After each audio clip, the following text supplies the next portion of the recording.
Hello, I'm Bill Stevens along with Steve Matchett, and stop me if you've heard this before, but we are once again at the Apex Collection.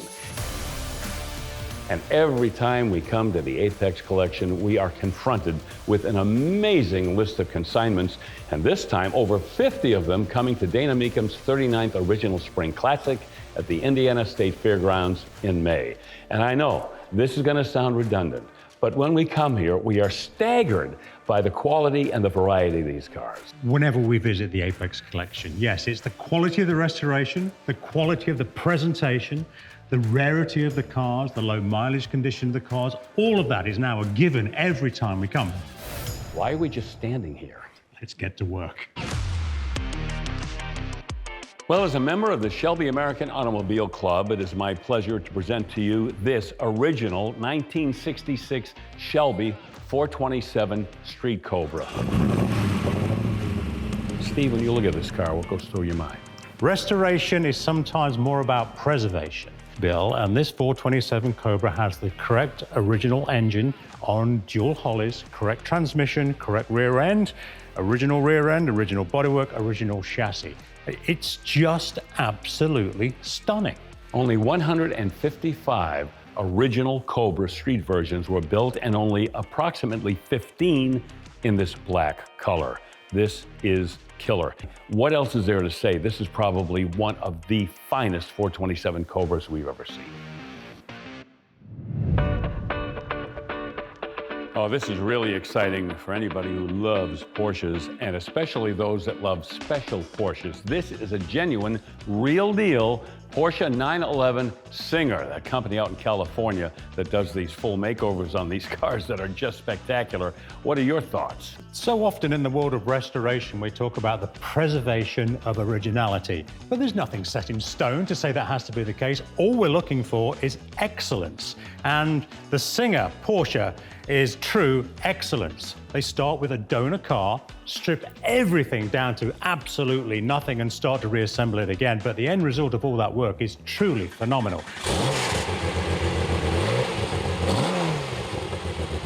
The engine, for example, started out as a 3.6-litre six-cylinder engine, bored out now to 4-litre. It has velocity stacks on the EFI injection system, 6-speed transmission, detail upon detail upon detail. Bill, it's just stunning.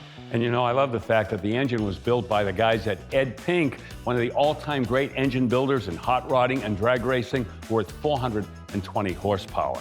On the outside, Resistance blue paint has ghost stripes along the rocker panel and some orange lettering as well. Very striking exterior treatment. Inside, restitched cognac leather. It's so sumptuous. We can almost guarantee there'll be a big crowd around it when it gets to Indianapolis.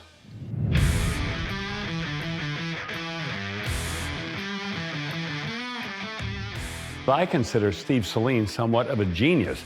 I mean, he began as a road racer himself, decided to do some aftermarket work, specifically on Mustangs, and then decided, you know what, I'm going to build a mid-rear engine, high-performance exotic. And this is the result, the Saleen S7. What a machine.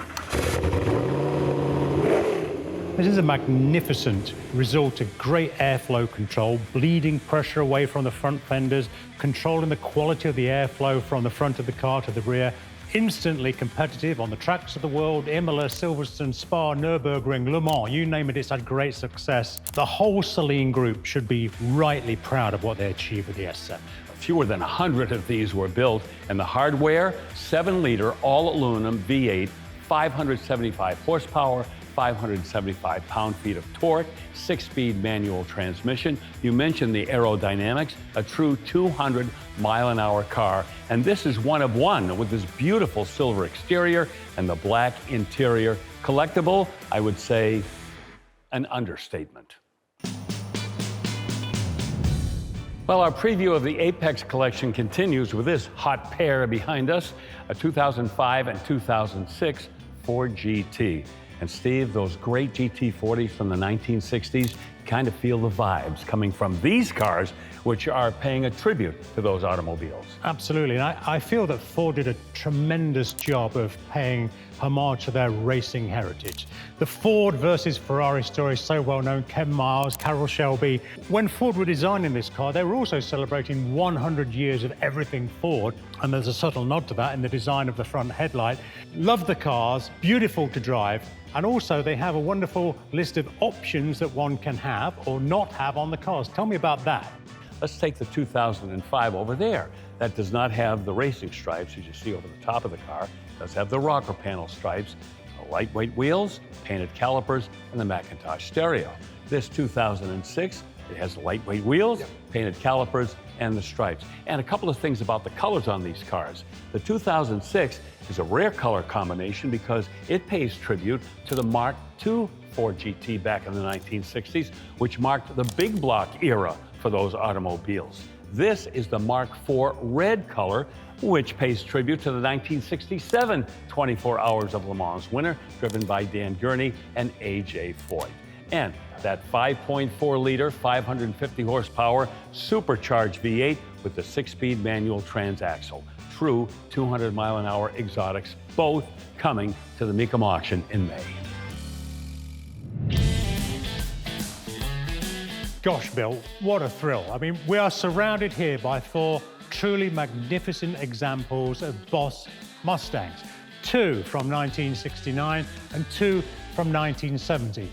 Now, we all know that these engines had to be homologated for NASCAR, and so the 429 engine powered David Pearson to the championship in NASCAR in 1969. Richard Petty finished second with that same engine. But these cars have the S code, NASCAR approved 429. Not all of the Boss 429 Mustangs had that engine, these cars. Typical apex quality. But Bill, when we move down here to the 2 from 1970, we must not overlook the great significance of the Boss 302. A different story, but what is that one? Yeah, and a racing connection as well. The Trans Am series was a big deal back in the late 1960s. But Ford, they decided that that little 302, 290 horsepower small block, 4-speed transmission, 391 traction lock rear end, and this one with a shaker hood. And that was the platform that would take Parnelli Jones and George Fulmer to the Trans Am Championship in 1970. And this car, by the way, numbers matching, all correct, and in that beautiful grabber orange.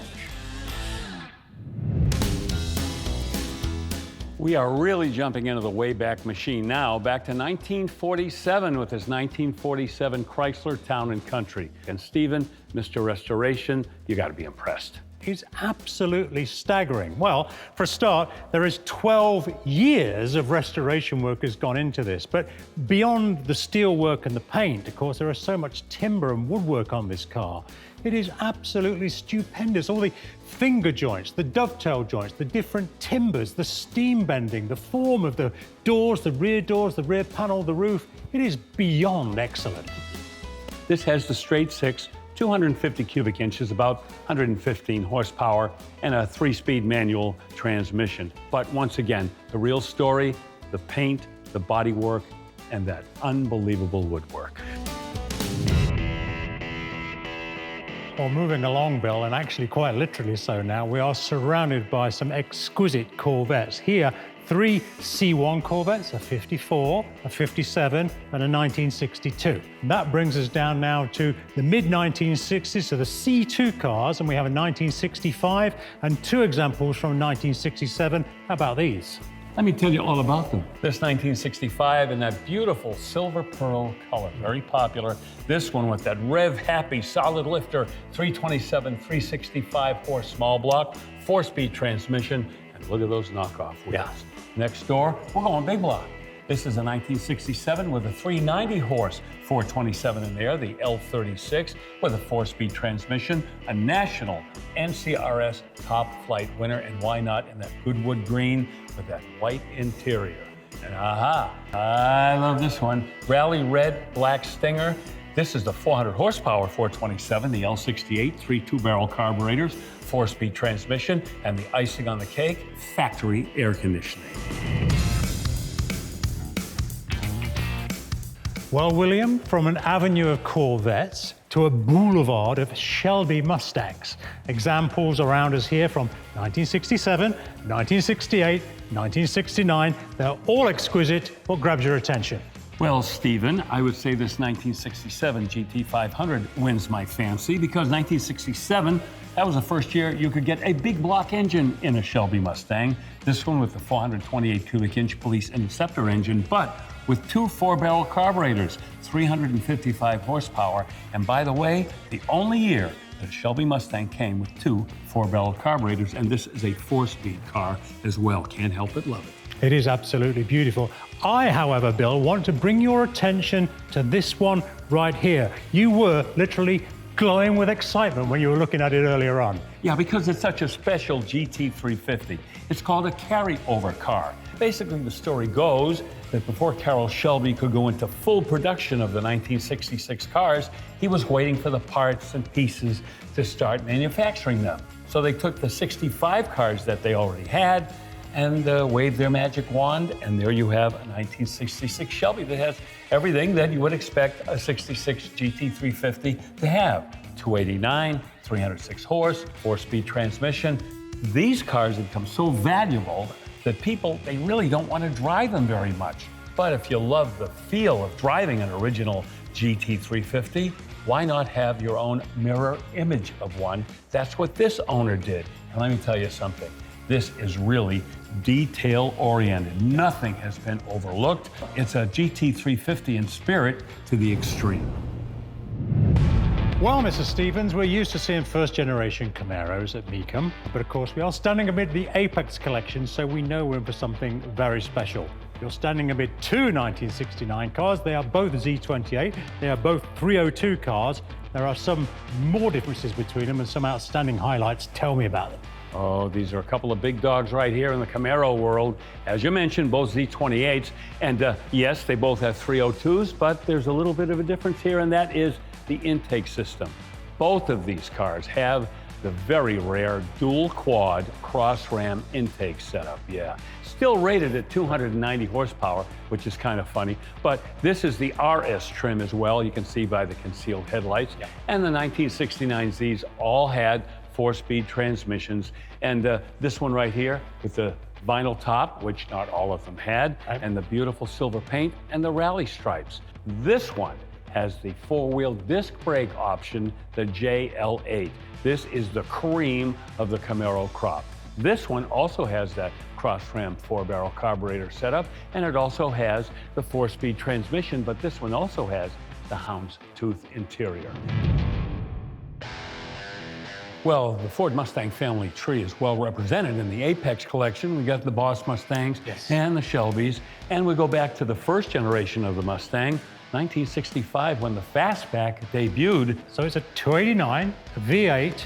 It's the A-code engine, 225 horsepower. They get to that figure because they give it a 4-barrel carb, which allows it to breathe a lot better. It's on a 4-speed factory transmission, of course. It has air conditioning in it. And it also has that very distinctive twin redline tire configuration on the car.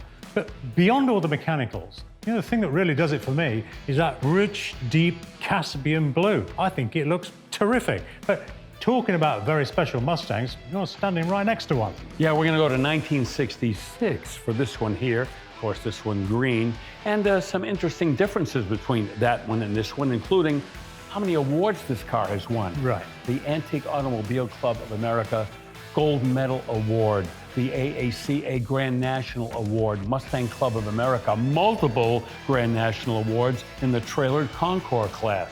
Yes, it's got the A-code 225 horsepower, 289, but this one with an automatic transmission, and like that one, this has factory air conditioning and those double redline tires. You know, Steve, the worst thing about coming to the Apex collection is that eventually we have to leave. I know. Every time we visit, Phil, the Apex collection throw open the doors to us, give us free run of the house, do whatever you want, show whatever you want, to bring these wonderful automotive jewels to you guys and gals at home. We genuinely absolutely love being here. Yeah, and we only showed you a small sample of the over 50 cars that are coming to Dana Mecum's 39th Original Spring Classic, May 8th through the 16th at the Indiana State Fairgrounds. The Apex collection will be stunning again. And if you can't be there in person, please, we'll be streaming live on ESPN+. And either way, we hope to see you then.